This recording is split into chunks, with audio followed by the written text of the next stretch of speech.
Now, a look at the value of knowledge. Volunteers from some of the world's biggest food producers are working to help African nations become less dependent on imported goods. Special correspondent Fred de Sam Lazaro reports from Kenya. It's part of his series, Agents for Change. Pauline Kamau has survived against tall odds, owner of a successful 20-year-old milling business called SOPA, with 30 employees producing half a dozen blends of the staple maize flour. But 15 years ago, when her husband and co-founder Peter died suddenly, she was devastated and struggled for years to keep afloat. It was the darkest moment of my life, and I didn't know what to do. I had to remain focused, and I had to continue with the work.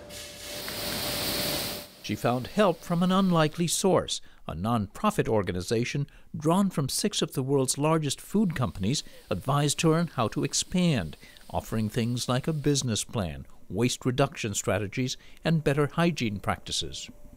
The need for running water in the factory itself, the need to mark different areas for safety purposes. Basically, the good manufacturing practices. The mentoring group is called Partners in Food Solutions. Its members include well-known giants such as Cargill, Hershey, and General Mills, companies that decades ago took food making from the kitchen to the factory. It's your easiest, simplest, surest way to baking success. Physics is physics, whether it's in Kenya or Minnesota. Jeff Dykstra co-founded the group 10 years ago. We find that a lot of the stuff we work on is very similar to the same issues that a General Mills or Cargill or Hershey's are wrestling with. It's just usually at a different scale. So a lot of the technical problems we're solving are universal. But that local staff, like Johnson, are very key to making sure that it's appropriate technology. Johnson Kiragu is Kenya director for the group. So let's talk about the expansion. Kiragu, who has a food science degree from Britain, says his team advised Kamau on fortifying her products with vitamins and minerals. 35% of children not getting enough iron and vitamin A and zinc and other micronutrients, which are very important for their development, their brain development. Good to see you. Meeting you. Good to see you. Another of the Partners Group's early clients was Soy Afrique, when it was a small family-owned milling company. We saw a very successful business person, but we saw a company that needed technical capacity on everything from quality, like I mentioned, branding. This cooler is a critical piece of equipment in the manufacturing process and is probably the most tangible example of what the partnership has delivered in this factory. It was designed by engineers in Minneapolis, but put together by welders in Nairobi. The net result, a cost savings of 50%. Cornelius Muturi is the company's founder. This was God sent, I would say. Without it, we wouldn't have been producing bad product out there. Soy Afrique has grown rapidly in recent years into a $5 million a year company, employing 70 people full-time. Critical to the success of companies like Soy Afrique are good quality raw materials. But getting those raw materials to factories can be a challenge. Unlike the developed world, where a lot of food is wasted after it reaches the table or is thrown out of the refrigerator, in developing countries, a lot of food is wasted before it can reach a table. There aren't enough silos to safely store a grain harvest to keep out mold or rodents. There aren't enough roads so that a small farmer can get his milk to a dairy in time to pasteurize it. Farmer Peter Kimoto has just 2 cows. The Partners Group helped develop improved feed for his animals, which in turn allowed him to become a reliable supplier to another client, the Classic Foods Company. Now he has a steady income from a large customer just 2 miles away. If Classic wasn't there, I'd have to sell to individual homes, and that would be a big challenge.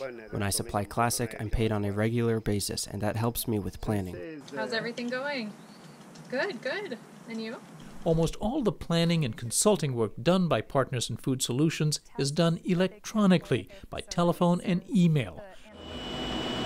Julie Wavenik is a food scientist at Minneapolis-based General Mills. If I could give my Partners in Food Solutions client any piece of equipment, it would have been this. For one client, she tried to find a low-tech solution for equipment she has that can distinguish among various types of flour. It's critical to the quality of baked goods. The client I worked for was a co-op. They're essentially milling what could be a cookie flour and what could be a bread flour and using them interchangeably. And it's going to perform pretty terribly. See if I can dig it out. Working with her distant clients is a two-way street, she says, not just sharing her expertise, but gaining something in return for her and her company. You still need to solve the problems, and your own preconceived notions don't apply. Knowing how to work with those that are from cultures other than your own, changing a formulation and understanding what does an Ethiopian palate look for a sweet roll. It's different than what our consumers want. For member companies, Dykstra says allowing employees to volunteer, which is done on company time, makes a statement about the employer's ethos. And he says it's a tool to attract and keep workers. Particularly with millennials, more and more, they're asking, how is this company living its values out? And they want to participate in that with their core skills, with their education and know-how.